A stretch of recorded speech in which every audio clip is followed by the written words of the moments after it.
할렐루야. 네, 할렐루야.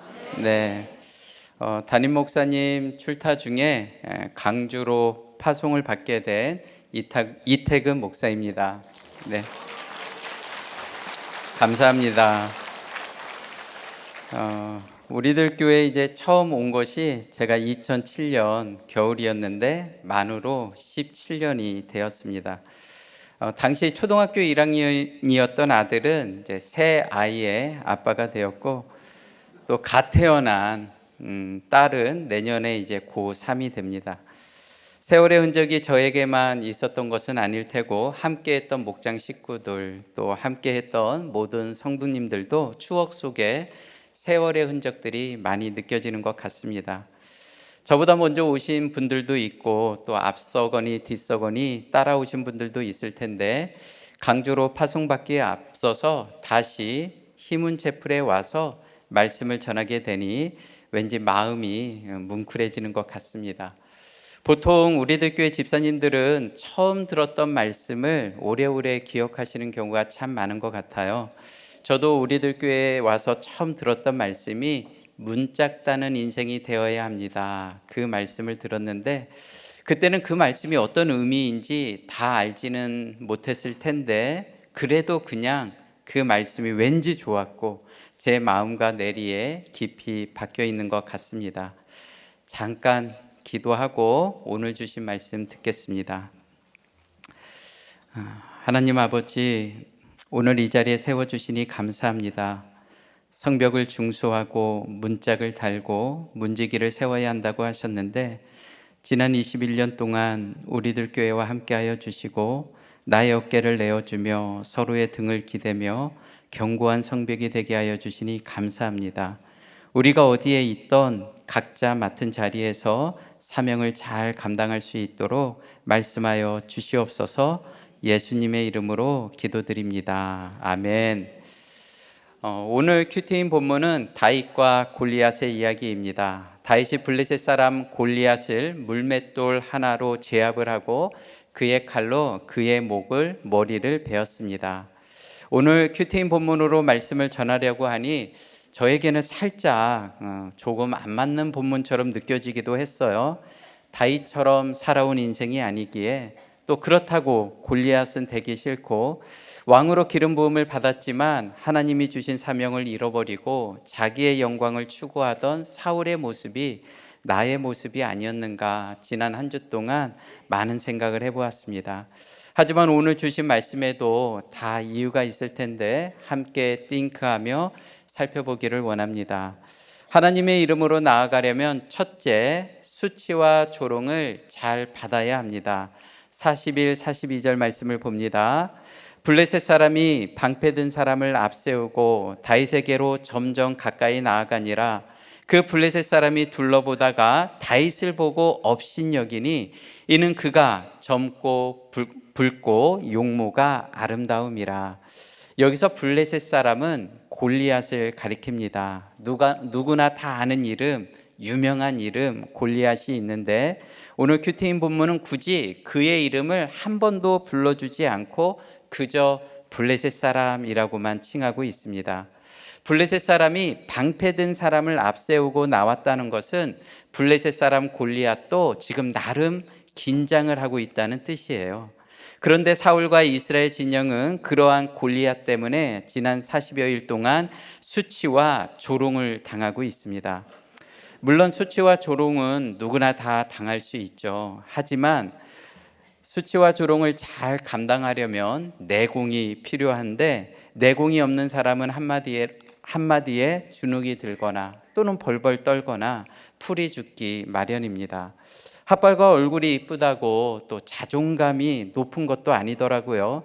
목장에서 똑똑하신 분들을 참 많이 봤는데 의외로 똑똑한 분들 중에 열등감에 사로잡혀 있는 분들도 많았습니다. 똑똑한 분들은 똑똑한 분들과 경쟁을 해야 하기 때문에 상대적인 박탈감을 느낄 때가 많고, 또 목장에 와서는 찌질한 사람들의 나눔을 들으며 무시가 될 수도 있는데, 열등감과 교만은 동전의 양면과 같아서 교만한 사람은 열등감을 가질 수밖에 없습니다. 블레셋 사람 골리앗도 다윗을 보고 업신여기니 이는 그가 젊고 붉고 용모가 아름다웠다고 합니다. 이 말은 다윗의 용모를 칭찬하는 말이 아니에요. 자기가 보기에는 미소년처럼 가소롭게 보였다는 의미입니다. UFC 격투기를 보면 하나같이 무섭거나 날쌔거나 근육질로 다듬어진 몸매를 가지고 있는데 아무리 봐도 다윗은 여리여리한 미소년처럼 보였다는 의미입니다. 지피지기면 백전불패라고 했는데 골리앗은 왜 다윗을 우습게 보았을까요? 43, 44절 말씀을 봅니다.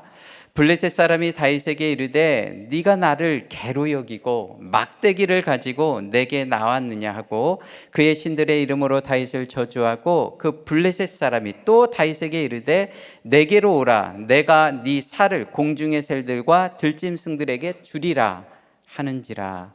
블레셋 사람 골리앗이 처음에는 방패든 자를 앞세우고 다윗과의 거리를 조금씩 좁히며 긴장하는 마음으로 접근을 한 것 같아요. 그런데 지금 골리앗은 무장 해제가 된 상태입니다. 방패든 자가 옆에 서 있고 허리에 칼을 차고 있지만 막대기를 들고 있는 어린 소년을 보는 순간 그냥 무장 해제가 되었어요. 다윗이 너무 가소롭게 보이는 것입니다. 굳이 칼을 뽑아 벨 필요가 없게 된 것이죠. 메뚜기 한 마리를 잡겠다고 칼을 들 사람이 누가 있겠습니까? 하지만 지피지기면 백전백승이라는 말도 있는 것처럼 다윗은 이미 미리 준비한 물맷돌을 주머니에 숨기고 손에는 막대기를 들었습니다. 골리앗의 교만함을 부추기기 위한 다윗의 나름 고도의 전술입니다. 막대기로 칼을 든 골리앗과 맞서서 싸우겠다는 것이 아니에요. 그러기 위해서 막대기를 든 것이 아닙니다. 다윗은 골리앗이 생각하는 것처럼 무모한 사람이 아닙니다. 믿는 자에게는 능치 못할 것이 없느니라 허파에 바람이 들어가서 큰 소리부터 치는 사람이 아닙니다. 사울과 이스라엘 백성이 골리앗 때문에 40일을 벌벌 떨고 있을 때 다윗은 사울에게 이렇게 찾아가서 말했습니다. 저는 목동입니다. 저는 아버지의 양을 지키는 자인데 사자나 곰이 와서 양의 새끼를 물어가면 저는 끝까지 쫓아가서 그것을 제압하고 그 입에서 양의 새끼를 구출해내고 사자와 곰이 나를 해하고자 덤벼들 때 저는 그 수염을 부여잡고 그 짐승을 쳐 죽였습니다. 다윗은 골리앗이 생각하는 것처럼 그 용모가 붉고 아름다운 미소년처럼 자라지 않았습니다. 아버지의 양을 지키며 목동으로 산전수전 공중전을 다 겪으면서 자랐습니다. 목장에서도 마찬가지인 것 같아요. 누구의 말에는 전적으로 신뢰가 되지만 믿는 자에게는 능치 못할 일이 없다고, 있으면 먹고 없으면 금식하고 죽으면 천국 가자고 아무리 멋있게 선포를 할지라도 누가 하느냐에 따라서 우리의 마음을 뜨겁게 달구어내기도 하지만 누가 하면 속으로 본인이나 좀 잘하세요 막 이런 말들이 막 입 밖으로 나오려고 할 때도 있습니다. 제가 목사님을 흉내낸다고 제 말에 힘과 능력이 생기겠습니까? 그래서 처방은 어록으로 하는 것이 아니고 나의 부끄러운 죄를 먼저 회개하며 애통한 마음으로 나아가거나 십자가를 지은 경험으로 나아가는 방법밖에는 없는 것 같습니다. 적용 질문을 드립니다. 나는 수치와 조롱을 잘 받아내고 있습니까? 말 한마디에 부들부들 떨거나 풀이 죽어 있지는 않습니까? 지피지기면 백전백승이라고 하였는데 나는 어떤 싸움을 싸우고 있습니까? 저도 지난 17년간을 돌이켜보니 스쳐 지나가는 사건들이 참 많더라고요. 요즘도 이제 뭐 그렇지만 그때에도 사역자가 처음 들어오면 우리들 교회 평신도 사역자에게 양육을 받았습니다. 저도 그때 두 분의 전도사님과 한 분의 집사님께 양육을 받았는데 저를 양육해 주셨던 한 집사님이 담임 목사님과 함께 모임하는 시간에 이런 이야기를 하시는 거예요. 목사님에 대한 주위의 평가가 어떤 줄 아느냐? 얼굴이 항상 굳어 있고 인사를 했는데도 인사를 잘 받지 않고 셋째 뭐라 뭐라 하셨는데 제가 이제 정신이 혼미해서 잘 기억이 나지 않습니다. 이 담임 목사님 앞에서 막 그런 얘기를 들으니까 막 얼굴이 화끈거리고 너무 부끄럽고 속된 말로 막 쪽도 팔리고.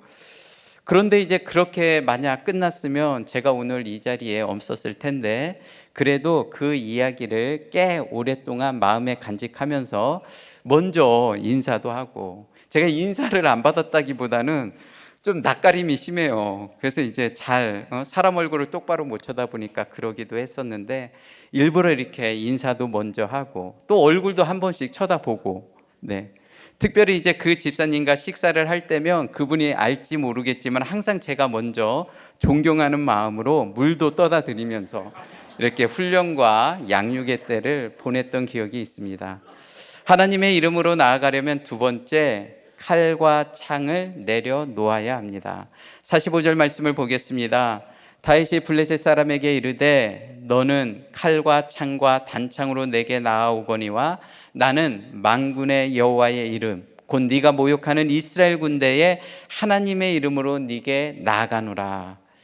블레셋 사람 골리앗은 칼과 창으로 나왔지만 다윗은 만군의 여호와 하나님의 이름으로 나아갑니다. 이처럼 우리가 누구의 이름으로 나아가냐가 참 중요해요.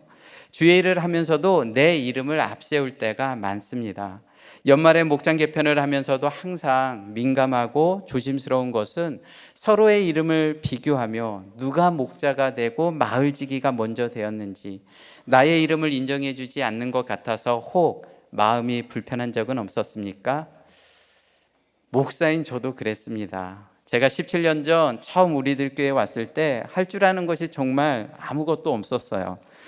제가 이 자리에서 겸손하게 말하려고 그러는 것이 아니고 객관적으로 볼 때 팩트가 그러했습니다.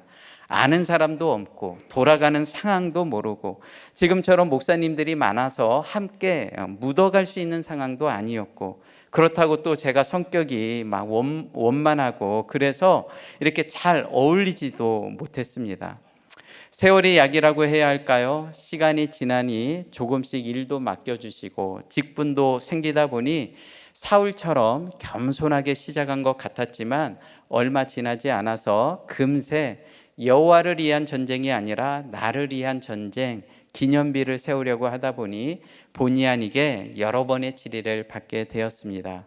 목자 모임을 인도하다가 첫 번째 질의를 받았고, 다음 세대 컨퍼런스를 준비하다가 두 번째, 백보자 심판으로 수요 설교를 한 후에 세 번째, 그리고 몇 년 전 성탄절 행사를 마치고 나서 네 번째 질의를 받았습니다.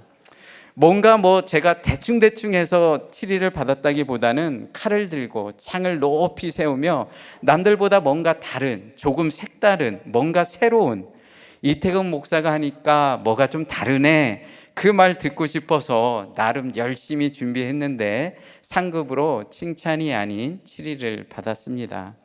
오늘 큐티인 본문은 왜 골리앗이라는 유명한 이름을 놔두고 그를 단지 블레셋 사람이라고 반복해서 말할까요? 주의 일을 하는 데 있어서 가장 방해가 되는 것이 바로 나의 이름으로 치르는 전쟁이기 때문입니다. 오늘 큐티인 본문에는 골리앗의 이름도 그들이 따르던 신들의 이름조차도 일부러 불어 익명으로 처리하고 있습니다. 블레셋 사람들이 섬기고 있던 대표적인 신은 우리가 잘 알죠. 다곤 신상인데 사무엘상 5장 말씀에 보면 블레셋 사람들이 빼앗은 언약궤를 다곤 신상 앞에 갖다 놓았는데 아침에 일어나고 보니 다곤 신상의 목과 손이 부러져 언약궤 앞에 엎드려진 것처럼 지금 골리앗의 형국이 그 뒤를 열심히 따라가고 있습니다. 46, 47절 말씀을 봅니다. 오늘 여호와께서 너를 내 손에 넘기시리니 내가 너를 쳐서 네 목을 베고 블레셋 군대의 시체를 오늘 공중의 새와 땅의 들짐승에게 주어 온 땅으로 이스라엘의 하나님이 계신 줄을 알게 하겠고 또 여호와의 구원하심이 칼과 창에 있지 아니함을 이 무리에게 알게 하리라. 전쟁은 여호와께 속한 것인즉 그가 너희를 우리 손에 넘기시리라. 다윗의 신앙 고백은 참 언제 들어도 부러운 것 같아요. 어린 다윗은 어디에서 이런 확신과 담대함이 나오는 걸까요? 허파에 바람이 들어갔을까요? 아니면 세상 물정을 몰라도 너무 모르는 걸까요?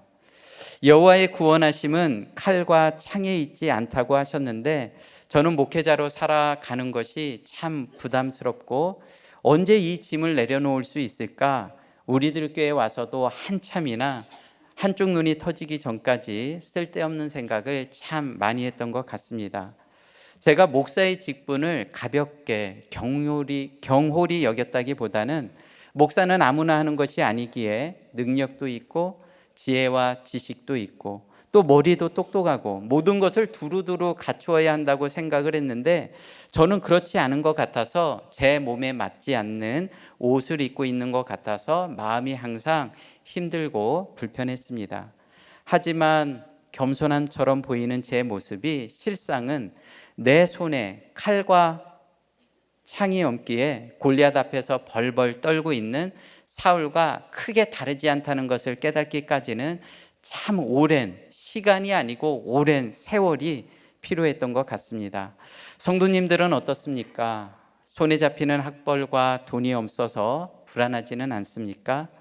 이 세상을 이기기 위해서 나에게 꼭 필요한 칼과 창은 무엇이라고 생각하십니까? 예수님은 마태복음 26장에서 베드로에게 이렇게 말씀하셨어요. 예수께서 베드로에게 이르시되 네 칼을 도로 칼집에 꽂으라. 칼을 가지는 자는 다 칼로 망할 것이다.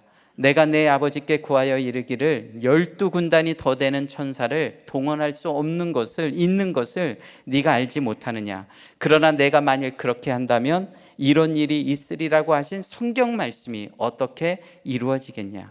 무리들을 향해서도 이렇게 말씀하셨습니다. 너희가 강도를 잡는 것 같이 칼과 뭉치를 가지고 나를 잡으러 왔느냐. 내가 날마다 성전 안에서 가르칠 때에는 너희가 감히 나를 잡지 못하였느니라. 그러나 이렇게 된 것도 다 선지자의 글을 이루려 함이니라. 적용 질문을 드립니다. 내가 내려놓아야 할 칼과 창은 무엇입니까? 주의 일을 하면서도 내 이름을 앞세우고 있지는 않습니까? 때로는 다윗처럼, 때로는 주님처럼 내가 걸어가야 할 길은 어디입니까? 하나님의 이름으로 나아가려면 마지막 세 번째, 갈고 닦은 물맷돌이 있어야 합니다. 48, 49절 말씀을 보겠습니다. 블레셋 사람이 일어나 다윗에게로 마주 가까이 올 때에 다윗이 블레셋 사람을 향하여 빨리 달리며 손을 주머니에 넣어 돌을 가지고 물매로 던져 블레셋 사람의 이마를 치매 돌이 그의 이마에 박히니 땅에 엎드려지니라. 찰나의 순간에 놀라운 일이 벌어졌습니다. 다윗이 던진 물맷돌이 골리앗의 이마에 박히는 순간 거대한 다곤 신상이 땅바닥에 엎드려진 것처럼 거인 골리앗도 쿵 하고 뿌연 먼지를 날리며 땅에 꼬꾸라지고 말았습니다. 온몸을 갑옷으로 칭칭 갖고 머리에는 노토구를 쓰고 또 다리에는 각반을 차고 어깨 사이에는 노 단창을 메고 그 앞에는 방패든 자도 있었는데 골리앗은 칼집에서 칼을 한 번도 빼어보지 못한 채 속수무책 젊고 붉고 용모가 아름다운 다윗에게 일격을 당했습니다. 담임 목사님 책에 보면 이 부분을 짧게 해석해 주셨는데, 목사님이 살아오신 인생을 우리가 너무 잘 알기에 짧지만 임팩트 있게 다가오는 한 문장이 있었습니다. 다윗이 한 번의 승리를 했습니다. 칼이 아니라 물매로 이겼습니다. 성경은 그 이야기를 자꾸 반복해서 얘기합니다. 저도 칼이 아니라 걸레질로 이겼습니다. 집순이로 이겼습니다. 하나님은 설교 때마다 이야기를 자꾸 반복하게 하십니다.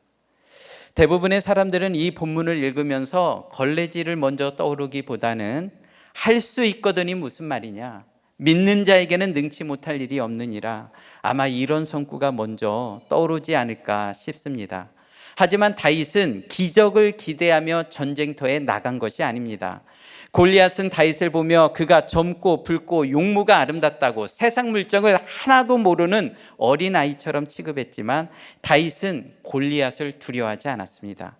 두려운 마음을 속으로 감춘 것이 아니라 정말 두려워하지 않았습니다. 하지만 골리앗처럼 상대방을 얕잡아 보지도 않았어요. 교만한 자의 최대의 약점은 방심이기에 다윗은 보란 듯이 막대기를 손에 들고 골리앗 앞에 섰습니다. 다윗의 당당함은 골리앗의 방심으로 이어졌고, 골리앗은 다윗이 표적으로 삼기에 딱 좋은 먹잇감이 되어 있었습니다. 다윗이 하나님의 능력으로 골리앗을 무찔렀다는 것도 은혜가 되겠지만, 다윗이 평소 실력으로 골리앗을 무찔렀다는 것이 더 큰 은혜로 다가오지 않습니까? 우리나라 양궁 실력은 전 세계가 다 알아주는데, 다음 올림픽부터 말을 타며 활을 쏴야 한다고 하면 어떻게 될까요? 아마 순위권 안에 들기가 쉽지 않을 것 같습니다. 48절 말씀에 보면 다윗은 블레셋 사람을 향하여 빨리 달리며 손에 주머니를 넣어 돌을 꺼내고 물매를 돌리며 블레셋 사람의 이마를 향하여 던짐에 그 돌이 그의 이마에 박혔다고 합니다. 한두 번 해본 솜씨가 아니에요. 수도 없이 반복해서 실전에서 날마다 연습했기에 몸이 기억을 하고 있습니다. 반면에 골리앗은 덩치가 매우 큰 사람입니다. 움직임이 느리고 둔한 사람이에요. 다윗은 평소에 양을 치며 새끼 하나를 지키기 위하여 곰과 사자를 돌멩이 하나로 맞서 싸웠던 사람입니다.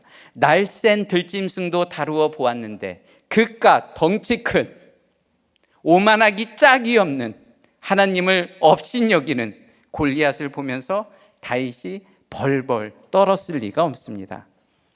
다윗이 하나님을 의지하고 전쟁터에 나간 것도 사실이지만, 다윗은 기적을 베풀어 달라고 안 하던 기도를 갑자기 한 것이 아니라 평소 실력대로 적당한 돌멩이를 주우며 하나님과 깊은 교제를 나누지 않았을까 싶습니다.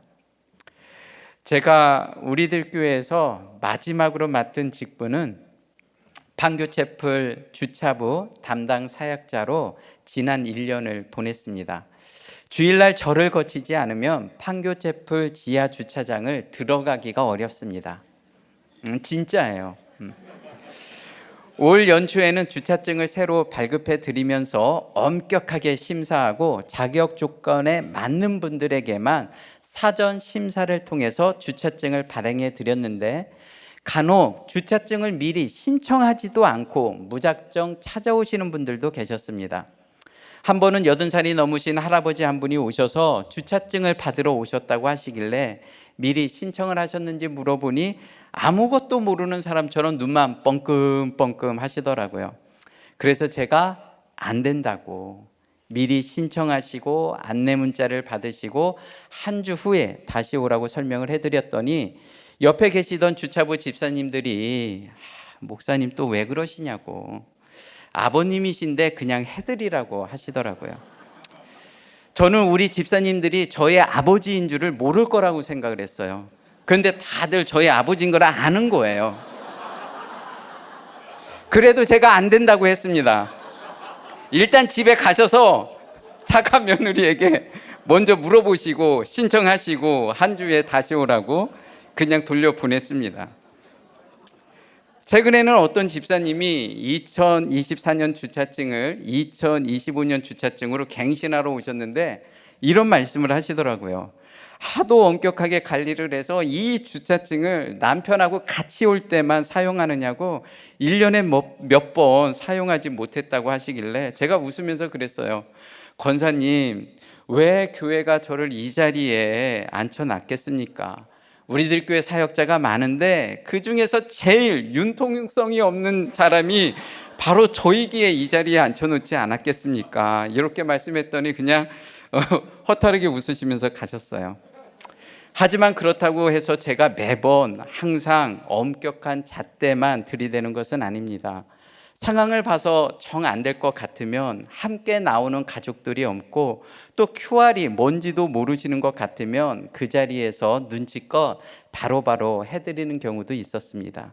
하지만 또 어떤 분은 주차증을 분실하고 재발급을 받으러 오셨는데 처음부터 기선을 제압하려고 하시는 건지 첫 마디가 나오기가 무섭게 막 엄포를 놓으시면서 교회가 그러면 안 된다고, 교회가 지금 뭐 하는 거냐고 막 난리를 치는 경우도 뭐 한두 번 있었는데, 그런 경우에는 제가 또 눈 하나 깜짝하지 않고, 그렇게 하시면 재발급을 해드리고 싶어도 정말 해드릴 수가 없다고, 먼저 교회의 질서를 따르기로 약속해 주셔야 제가 재발급을 해드릴 수 있다고 골리앗과 다윗처럼 기싸움을 할 때도 있었습니다.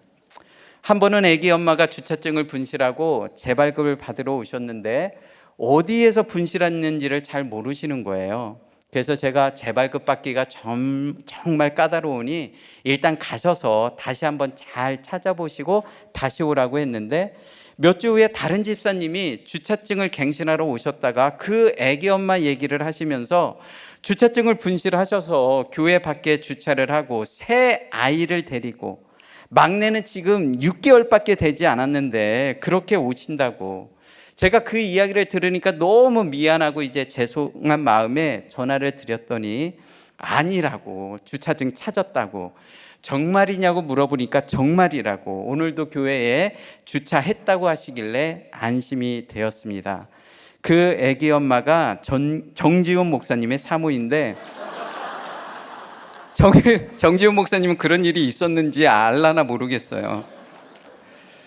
요즘에는 이제 주차증을 분실하는 경우 어떻게 구제를 해드려야 할까 고민하다가 그냥 재발급을 해드릴 수는 없고, 본인이나 가족이나 또는 목장 식구들 중에 한 분이 주일날 3회 이상 주차 봉사를 하시면 분실한 주차증을 새로 재발급을 해드리고 있는데, 어떤 분은 그냥 너무 감사하게 생각하는 분도 있고, 또 어떤 분은 살짝 기분 나쁘게 생각하시는 분들도 있는데, 지난 1년 동안 주차증을 발급받으신 분은 총 776명이고, 주차증을 기준에 안 맞게 신청했다가 발급이 취소된 사람이 무려 150명이나 됩니다. 그분들은 이제 당연히 치약부도 되겠지 했다가 이제 신청하신 분들도 있고, 다리를 이제 다쳐서 수술을 해서 이제 신청하신 분들도 있고, 또 임신 중이어서 신청하신 경우도 있고, 사실은 다 이제 받아줘야 되잖아요. 그런데 기준이 딱 첫째 미취학, 둘째 70세 이상, 셋째 장애인, 그냥 장애인 말고 복지카드가 있어야 돼요. 인증으로 다 확인합니다. 그래서 이제 그런 분들한테 하나하나 일일이 안내를 드려요. 다리가 다쳤으면 임시주차증을 신청할 수 있습니다. 그리고 임신 중인데 조금만 기다리시고, 또 병원에서 위험하다고 할 때는 개인적으로 톡을 주시면 임시주차증을 발행해 드립니다. 그거를 매주 토요일마다 일일이 개별적으로 해드리고 있어요. 주차증을 마구 나누어 드리면 저도 편하고, 또 살짝 인기 관리도 하고, 받는 분들도 기분이 좋기는 하겠지만, 이미 주차증이 있어도 매주 만차가 되어서 들어오지 못하는 경우도 있기에 앞으로 남고 뒤로 미치는 경우가 아닐까 싶습니다. 걸레질의 영성은 걸레질 자체에 있다기보다는 복잡한 인간관계와 미묘한 감정들 사이에서 생기는 것이 아닐까 싶습니다. 다윗도 8 형제들 중에 막내로 자랐지만 사랑을 독차지했다기보다는 장남의 안위가 걱정되어서 막내 아들을 전쟁터에 홀로 보낸 것을 보면 다윗이 어렸을 때부터 어떻게 자랐을지는 눈에 보듯 선한 것 같습니다. 다윗의 영성도 그러한 환경 속에서 차츰차츰 다듬어지지 않았을까 싶어요. 50절과 51절 말씀을 봅니다. 다윗이 이같이 물매와 돌로 블레셋 사람을 이기고 그를 쳐 죽였으나 자기 손에는 칼이 없었더라. 다윗이 달려가서 블레셋 사람을 밟고 그의 칼을 그 칼집에서 빼내어 그 칼로 그를 죽이고 그의 머리를 베니 블레셋 사람들이 자기 용사의 죽음을 보고 다 도망한지라. 골리앗은 물맷돌에 맞아 쓰러졌지만 그 목숨줄을 끄는 것은 결국 자신의 칼이 되었습니다. 즉 내가 벌어놓은 돈으로 내가 죽임을 당하는 꼴이 된 것이에요. 돈이 있어서 권세가 있어서 결국은 그 칼로 내가 죽임을 당한 형국이 된 것입니다. 돈이 없으면 주식을 하지도 않고 무리한 투자에 욕심을 내지도 않았을 텐데 나의 이름으로 칼과 창을 마구 사용하다 보니 내가 가지고 있는 돈과 권세로 망하는 사건이 찾아오게 되었습니다. 52절 말씀을 봅니다. 이스라엘과 유다 사람들이 일어나서 소리 지르며 블레셋 사람들을 쫓아 가이와 에그론 성문까지 이르렀고 블레셋 사람들의 부상자들은 사하나임 가는 길에서부터 가드와 에그론까지 엎드러졌더라. 두려움에 떨던 이스라엘 백성들이 달라졌습니다. 소년 다윗이 골리앗을 때려 눕히는 장면을 통해서 전쟁은 칼과 창에 있는 것이 아니라 하나님께 속한 것임을 눈으로 직접 보았기에 다윗과 함께 행동하는 믿음으로 나아가게 되었습니다. 53절 말씀을 봅니다. 이스라엘 자손이 블레셋 사람들을 쫓다가 다시 돌아와서 그들의 진영을 노략하였고 다윗은 그 블레셋 사람의 머리를 예루살렘으로 가져가고 갑주는 자기 장막에 두니라. 블레셋 사람들을 끝까지 쫓아야 하는데 쫓다가 다시 돌아왔다고 합니다. 왜 다시 돌아왔을까요? 블레셋 군사들이 뿔뿔이 흩어지면서 놓고 간 전리품을 챙기기 위해서입니다. 하나님께 속한 전쟁이 다 끝나지도 않았는데 제사보다 제밥에 관심이 더 쏠려 있습니다. 하지만 다윗은 따로 전리품을 취하지 않고 골리앗의 머리를 취했습니다. 다윗은 사사로운 전쟁에 임한 것이 아니라 하나님께 속한 전쟁을 치렀기 때문에 자기가 해야 할 일이 정확히 무엇인지를 알고 있었습니다. 창세기 3장 15절은 보통 우리가 원시 복음이라고 하는데 이 한 절에는 하나님의 구원 사역과 사탄의 계략과 여자의 후손으로 오실 예수 그리스도의 사역이 이 한 절 아래 응축되어 있습니다. 내가 너로 여자와 원수가 되게 하고 네 후손도 여자의 후손과 원수가 되게 하리니 장차 오실 여자의 후손은 네 머리를 상하게 할 것이요 너는 그의 발꿈치를 상하게 할 것이라. 골리앗과의 전쟁에서 끝나지 않은 그 싸움을 우리 주님께서 십자가를 지심으로 사단의 머리에 치명상을 입히시고 창세기부터 지금까지 이어지는 구원 사역에 우리들 교회도 동참하기 위하여 21년 전에 우리들 교회가 세워졌고 2014년도부터 시작된 큐티 목회 세미나가 19회까지 이어지고 있습니다. 그리고 작년 겨울에 송구 영신 예배를 기점으로 대구 채플이 세워진 것처럼 올해는 송구 영신 예배를 기점으로 강주 채플이 세워질 예정입니다. 강주 채플 담당 사역자로 내려가는 저도 강주에서 파송받은 사역자를 기다리는 성도님들도 전리품에 눈이 벌고 전리품을 취하기 위하여 거룩한 전쟁을 멈추는 악을 짓지 말라고 오늘 이 말씀을 주신 것이 아닐까 생각이 듭니다. 담임 목사님이 한 영혼을 위하여 달려오신 것처럼 우리도 그 길을 함께 걸어가야 되지 않을까 싶습니다. 마지막 적용 질문을 드립니다. 사명을 감당하기 위해서 내가 갈고 닦아야 할 나의 문맷돌은 무엇입니까? 마음이 다급할 때만 능력의 하나님을 찾고 있지 않습니까? 가던 길을 멈추고 마음을 빼앗긴 나의 전리품은 무엇입니까? 3주 전쯤에 전라도에 사시는 한 목자님의 따님이 결혼식이 있어서 주례차 이제 전주에 내려간 적이 있었어요. 그런데 이제 이런저런 일로 이제 강주에 방문할 때가 있으면 항상 계획이 없었던 이제 신방 요청, 이 사람 좀 잠깐 만나주세요, 저 사람을 잠깐 만나주세요 할 때가 많은데 그날도 예식장에서 한 집사님이 난리가 나기 직전인데 남편과 싸우지 않고 남편을 결혼식장에 데리고 나오라고, 우리가 친구 결혼식에 오랜만에 만난 것처럼 남편에게 복음을 전하는 기회를 삼자고 해서 그 여자 집사님이 이제 남편을 모시고 차를 타고 멀리서 결혼식장으로 이제 출발을 한 거예요. 결혼식이 끝나고 또 피로연이 다 끝날 때까지 오시지가 않아서 어떻게 해야 되나 막 이렇게 하다가 강주 식구들이 따로 음식점을 알아보고, 또 부부가 따로 식사를 할 수 있도록 배려를 하고, 식사 후에 바로 한층 위로 커피숍으로 올라와서 이제 동선을 그렇게 짜고, 또 집사님과 집사님의 남편이 도착했을 때에 오랜만에 처음 만난 고향 친구들처럼 서로 사투리를 쓰면서 서로 연기를 하기 시작하는데, 어떤 분은 살짝 사전에 조율이 잘 안 됐어. 한쪽에서는 막 집사라고 해. 또 한쪽에서는 막 옛날 친구, 야 너 어떻게 지냈니? 막 그러는 거예요.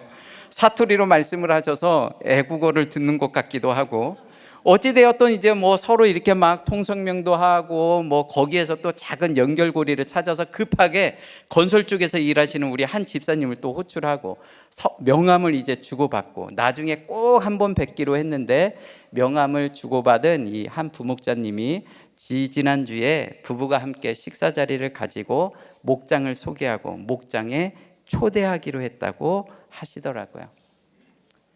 그 얘기를 참 들으면서 옛날 제가 이제 판교로 가기 전에 여러분들하고 한 10년 같이 생활할 때 힘은 분위기가 막 생각나는 거예요. 너무 그냥 뭉클하더라고요. 그리고 지난주 수요일 강주 채플로 내려가라는 말씀을 듣고 그때 그런 일들이 다 떠오르면서 참 감사가 됐고, 또 앞으로 강주 식구들과 함께 걸어갈 그 구원의 역사가 기대가 되는 마음이 또 저의 마음에 허락해 주셔서 마음이 뭉클하기도 했습니다. 제가 이제 뭐 다 아시겠지만 이제 우리 아들이 이제 사고 치면서 이제 도로 사대가 돼서 지금 9시 구가 돼서 살면서 언제 분가를 하나? 너희는 언제 분가를 하냐? 차마 그 얘기는 제가 못하고, 이제 그 아들 내 엄쓸 때 내가 이제 손주 첫째를 앉혀놓고, 야 너도 이제 내년에 초등학교 들어간다, 나도 내 방이 필요하다 이렇게 얘기하라. 막 이렇게 이제 세뇌를 시켰는데 또 하나님의 뜻이 있어서 또 제가 또 분가를 하게 되었습니다. 이게 특별히 이제 우리 판교 채플 식구들에게 우리 이제 아들 내가 그래도 저희가 있어서 덜 싸웠던 것 같아요. 이제 우리 떠나면 엄청나게 싸우지 않을까. 부부 목장에서 여자 목장에서 잘 지켜주시기를 부탁드립니다. 말씀을 맺겠습니다. 하나님의 이름으로 나아가려면 수치와 조롱을 잘 받아야 하고, 칼과 창을 내려놔야 하고, 갈고 닦은 물맷돌이 있어야 한다고 했습니다. 지나온 시간들이 세상 골리앗 앞에서 우리가 벌벌 떨며 살아왔을지라도 이제는 수치와 조롱을 잘 감당하고 다윗처럼 당당하게, 주님처럼 담담하게 하나님의 이름으로 나아갈 수 있도록 도와달라고 함께 찬양하고 기도하겠습니다. 예수의 이름으로 나는 일어서리라. 주가 주신 능력으로 나는 일어서리라. 원수가 날 향해 와도 쓰러지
시간 함께 기도합시다.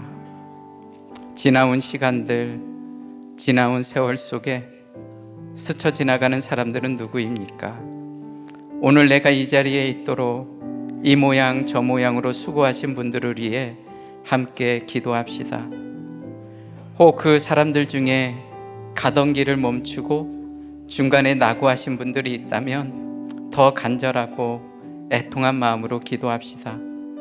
나의 이름이 아니고 주님의 이름으로, 하나님의 이름으로, 만군의 여호와 하나님의 이름으로 함께 나아갈 수 있도록 도와달라고. 내 앞에 무서운 골리앗이 버티고 서 있을지라도 전쟁은 하나님께 속한 것이기에 여전한 방식으로 걸레질을 하며 물맷돌을 돌리며 하루하루를 잘 살아낼 수 있도록 도와달라고 주의 이름을 부르며 함께 통성으로 기도하겠습니다. 주여,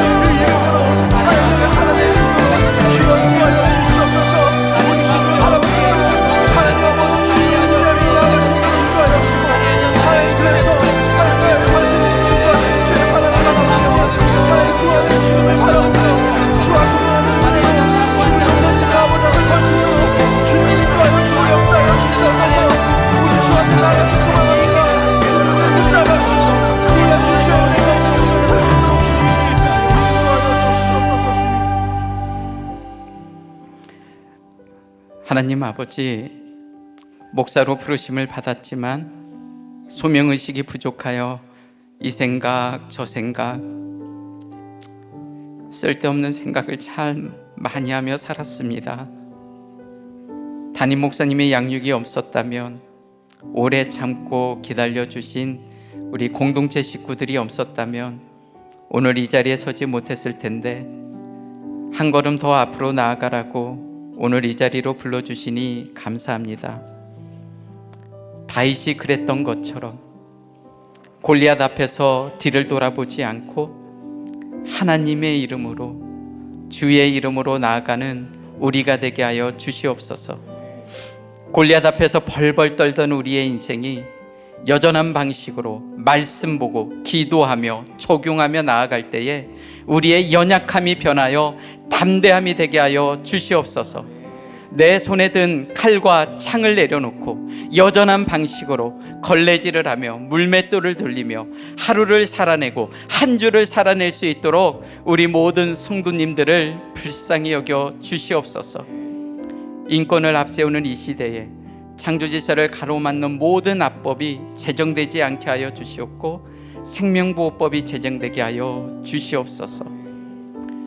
세상에서 전리품만 취하던 인생인데 크고 작은 사건을 통하여 공동체로 불러주시고 신앙 고백으로 예물을 드릴 수 있도록 인도하여 주시니 감사합니다. 오직 이 예물이 영혼 구원을 위해 사용될 수 있도록 기름 부어 주시옵소서. 우리의 회사와 사업과 모든 공부와 프로젝트와 아이디어에 기름 부어 주시옵고, 드릴 것만 있는 인생이 되게 하여 주시옵소서. 나의 주님 되신 예수 그리스도의 이름으로 기도드립니다. 아멘.